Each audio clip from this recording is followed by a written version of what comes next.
tidak dijadikan sebagai buruh utama di dalam tanah Melayu ini. Sebelum itu, saya akan memperkenalkan ahli-ahli kumpulan di dalam kumpulan kami lah. Saya sendiri, Arisha Azrin Hasan, Saudara Irwansyah, Saudara Denny Jawadik, Saudara Abdul Rahman bin Hamid, dan Saudara Nurashimah Jali. Okay. Kami akan memulakan perbincangan. Dimulakan dengan Saudara Irwansyah. Bolehkah anda jelaskan kenapa buruh Melayu ini tidak dijadikan sebagai buruh utama di dalam tanah Melayu ini? Okay. Terima kasih kepada Saudara Arisha. Assalamualaikum warahmatullahi wabarakatuh kepada semua. Okay. Berbalik kepada soalan mengapa buruh Melayu tidak dijadikan buruh utama pada era perkembangan ekonomi di tanah Melayu pada ketika itu. Apa yang saya bacakan di sini iaitu dasar penjajahan British. Sebenarnya pada era perkembangan ekonomi ketika itu yang kita tahu iaitu ekonomi perlombongan, perladangan, juga pertanian. Pertanian itu maksudnya perladangan komersial. British sebenarnya tidak menggalakkan ataupun tidak menggalakkan orang Melayu itu bekerja dalam bidang tersebut. Bahkan British ingin menggalakkan orang Melayu dalam status ekonomi sadar diri. Maksudnya dalam ekonomi sadar dirilah mereka kekal bekerja sebagai petani dan nelayan. Mereka akan mengusahakan petani dan nelayan itu apabila usaha mereka dapat hasil, hasil tersebut mereka akan makan sendirilah. Maksudnya bagi saya itu bukan konsep pekerjaan. Kalau kita nampak dari segi beban industri itu, pekerjaan itu maksudnya apabila kita bekerja kita dibayar upah. Itu maksudnya pekerjaan. Jadi sebenarnya buruh Melayu ini tidak terlibat dengan mana-mana bidang pekerjaan pun pada ketika itu. Mereka cuma terlibat dalam ekonomi sadar diri. Mereka bekerja untuk hasil mereka diri sendiri. Jadi apabila British sudah menggalakkan mereka dalam ekonomi sendiri, muslihat sebenarnya British ialah supaya mereka kekal dalam pertanian dan nelayan, mereka akan menjadi status golongan yang paling rendah.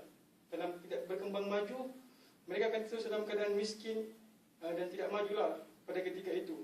Jadi apabila British mengekalkan mereka dalam ekonomi sendiri, British terpaksa mengenalkan ekonomi dasar imigrasi yang longgar, di mana British telah menggalakkan buruh-buruh daripada China, India, bahkan dari Kepulauan Melayu itu sendiri untuk mengusahakan dalam bidang perlombongan, pertanian dan juga dalam bidang pertanian komersial.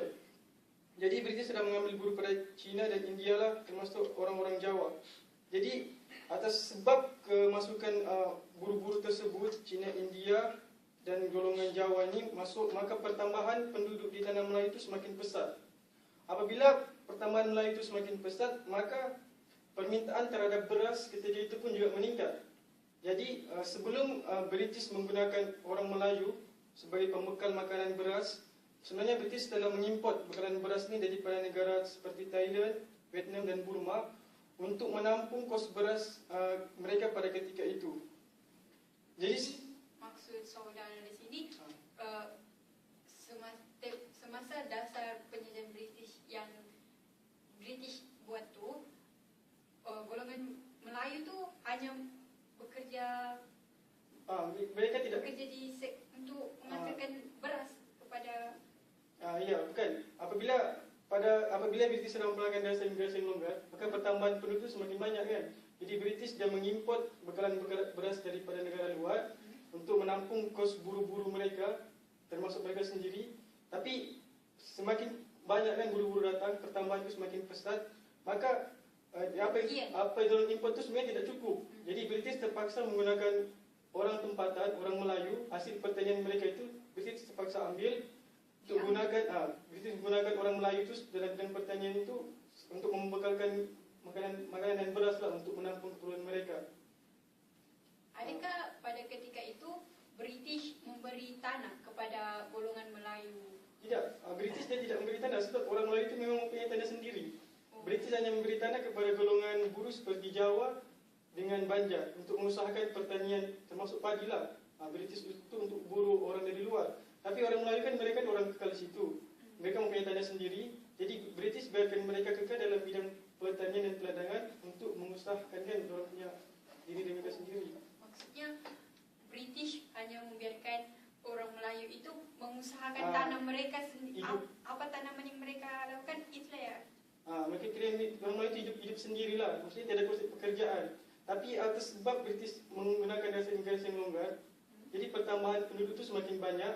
Jadi British British ambil kesempatan terhadap orang Melayu dalam ekonomi secara diri mereka itu kan, beras dan pertanian itu orang gunakan untuk menampung keperluan buruh-buruh mereka. Tapi kalau kita tengok, memang pun tiada konsep pekerjaan untuk orang Melayu. Orang Melayu sendiri tidak akan mau bekerja dengan British kan. Orang mana mau, sebab orang kan tuan rumah. Jadi orang tidak akan mahu bekerja dengan British sebenarnya.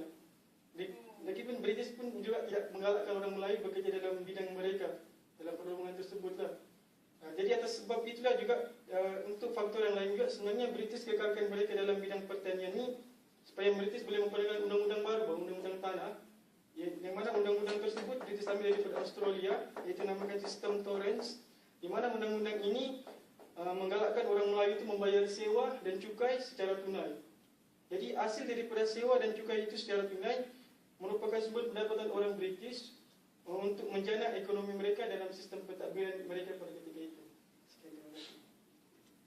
Terusnya, apa yang Saudara Nurashima ingin tambah rentetan daripada Saudari Nurashima? Maafkan saya, Saudari ingin tambah berdasarkan faktor yang telah diutarakan oleh Saudara Irwansyah. Okey, berbalik. Assalamualaikum warahmatullahi wabarakatuh. Waalaikumsalam. Berbalik kepada tajuk perbincangan kita, iaitu mengapa buruh Melayu tidak dijadikan buruh utama sewaktu zaman penjajahan kolonial, terutamanya British lah. Okey, berdasarkan apa yang Saudara Irwansyah ceritakan tadi, saya mendapat serba sedikit info berkaitan dengan dasar pencarian perintah atau dasar divide and rule, iaitu salah satu dasar yang diperkenalkan oleh pihak penjajah sewaktu zaman penjajahannya, itu zaman penjajahan British.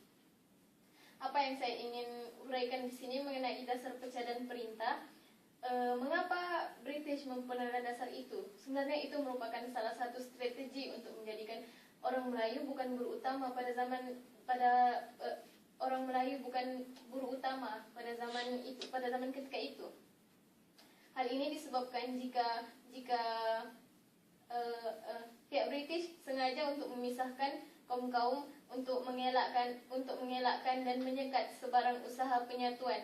Kerana penyatuan akan membawa risiko kepada penentangan terhadap penjajahan mereka. Itu merupakan salah satu faktor mengapa British memperkenalkan dasar pencarian perintah. Bagi pandangan Saudari Nurashima sendirilah, adakah dasar yang diperkenalkan oleh penjajah British itu mencapai matlamatnya? Ya, sudah tentu. Daripada dasar pencarian perintah ini, ia merupakan salah satu usaha pihak British yang sangat berjaya. Sebab hasil daripada usaha dorang untuk memisahkan kaum, iaitu Melayu, Cina dan India, telah menjadikan tiga kaum ini hidup dalam sentimen perkauman sendiri. Mereka tidak bersatu, mereka dipecahkan, yaitu kaum Cina bekerja dalam sektor perlombongan dan perniagaan, di mana pada ketika itu perniagaan bagi pihak Cina yaitu berkedai berdekatan dengan tempat perlombongan mereka, manakala untuk kaum India mereka bekerja di estet-estet untuk menoleh getah, sedangkan orang Melayu bekerja sebagai petani dan nelayan di kawasan-kawasan kampung. Macam seperti yang Saudara Irwansyah bagi tahu lah, kita sebagai orang Melayu merupakan tuan rumah. Jadi mengapa kita perlu untuk melakukan kerja sebagai pelombong atau penoreh getah, sedangkan kita ada hak untuk memilih. Dari situ pihak British telah menjadikan itu sebagai satu alasan yang paling kukuh untuk orang menjadikan pendirian orang Melayu untuk bekerja sebagai seorang nelayan dan petani di kampung-kampung. Sedangkan kalau difikir sehingga kini, orang Melayu masih lagi belum boleh dikatakan sebagai pekerja utama di negara mereka sendiri. Jadi maksud Saudari Nurashima ini disebabkan dasar perintah yang dilakukan oleh penjajah British ini dalam membentuk budaya kaum itu sendiri. Saya maksudkan di sini kaum Melayu dengan sektor pertaniannya, manakala kaum Cina yang dibentuk oleh penjajah itu bekerja dalam sektor perlombongan, dan kaum kita dapat lihatlah kaum Cina semua bekerja di sektor perlombongan, manakala kaum India mereka bekerja di dalam sektor perladangan,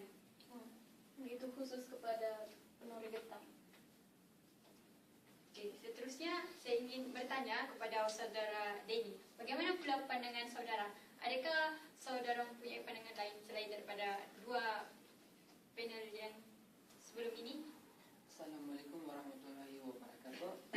Terima kasih kepada saudari pengurusi.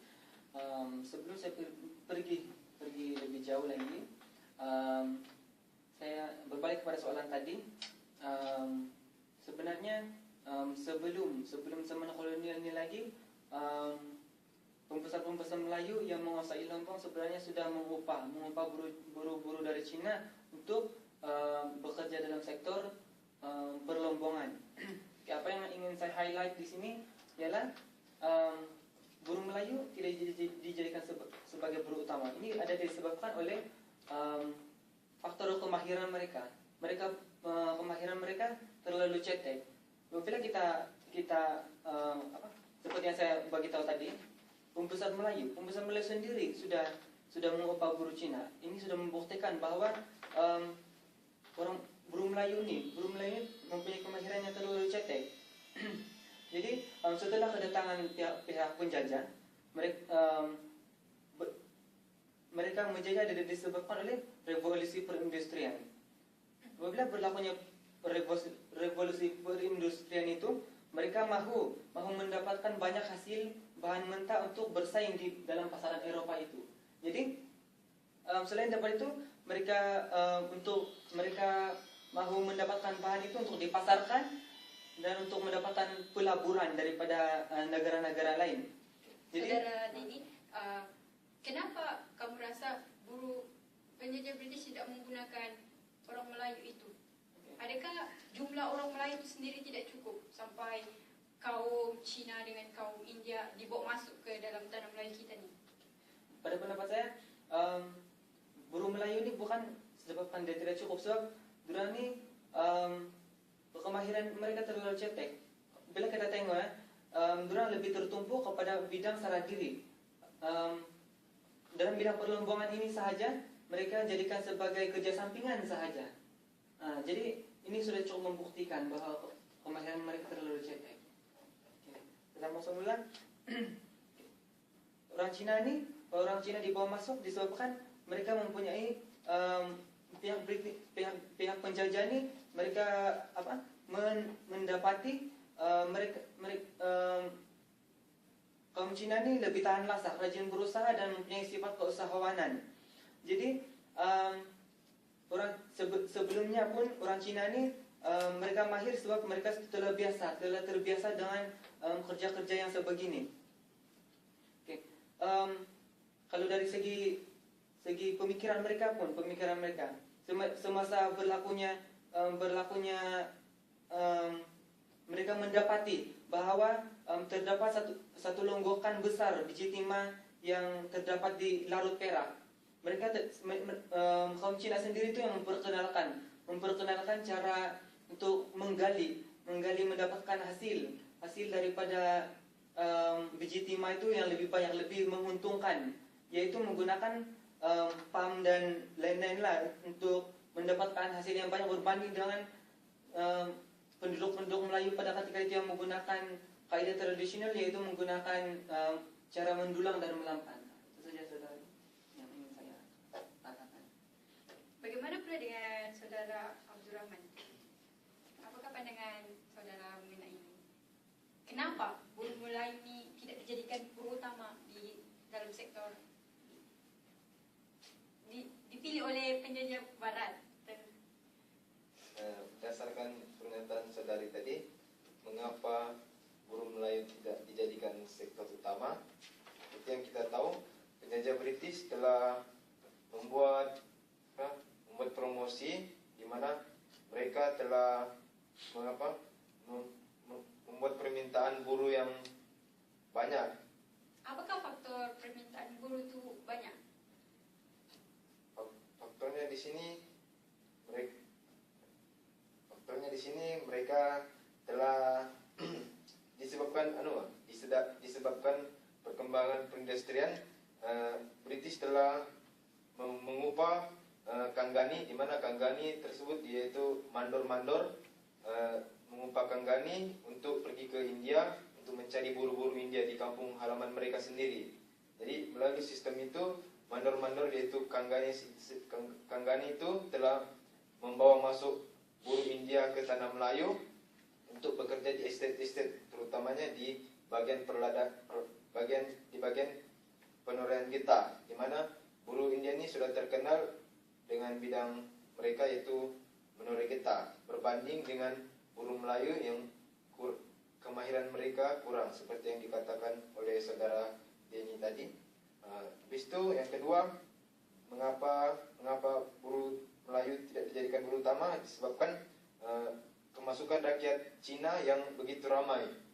Di sini yang seperti yang kita tahu, Temenggung Ibrahim sendiri, di mana beliau telah mengadakan satu sistem, di mana sistem kancu, di mana beliau telah menyuruh buruh-buruh Cina hidup kekal dan tetap tinggal di Johor untuk mengusahakan ladang-ladang pertanian di sana, di mana ladang-ladangnya seperti lada hitam, teh, sama cengkeh.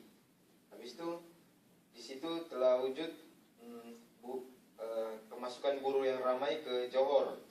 Di situ pihak British telah mengambil buruh-buruh Cina masuk ke tanah Melayu, sedangkan buruh Melayu sendiri tidak dijadikan buruh utama di tanah Melayu. Sekian saja dari saya. Saudara Denny, saudara Irwansyah, adakah saudara ingin menambah? Apakah yang dapat saudara rumuskan? Okey, apa yang saya rumuskan dalam perbincangan ini, sebenarnya orang Melayu tidak dijadikan buruh utama dalam berbagai sektor pada ketika itu merupakan dasar pendirian British, yang mana dasar tersebut sebenarnya untuk memastikan orang Melayu ini sebenarnya tidak memberontak ataupun tidak memberontaklah dalam sistem pentadbiran mereka nanti. Jadi mereka kekalkan orang Melayu ini terus dalam keadaan miskin, ketinggalan dan tidak majulah dalam semua bidang. Jadi mereka kekal sistem ekonomi secara diri.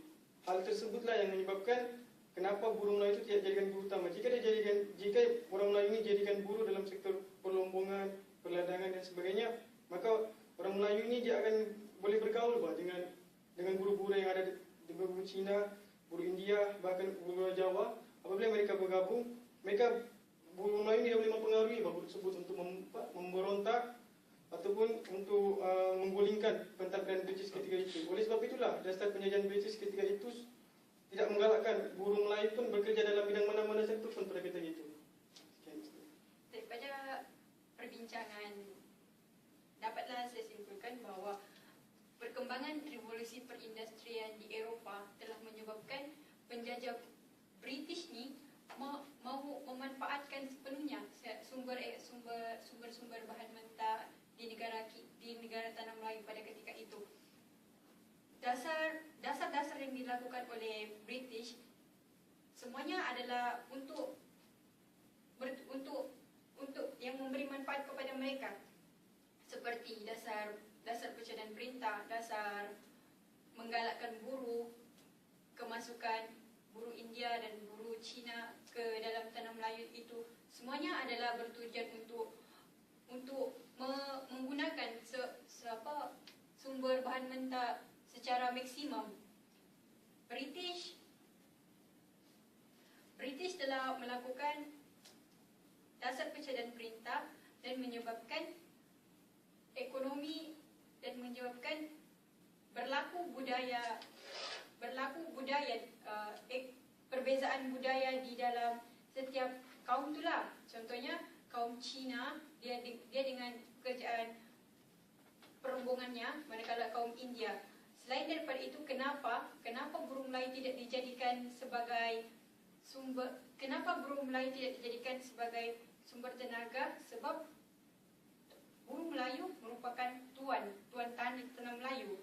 Daripada itu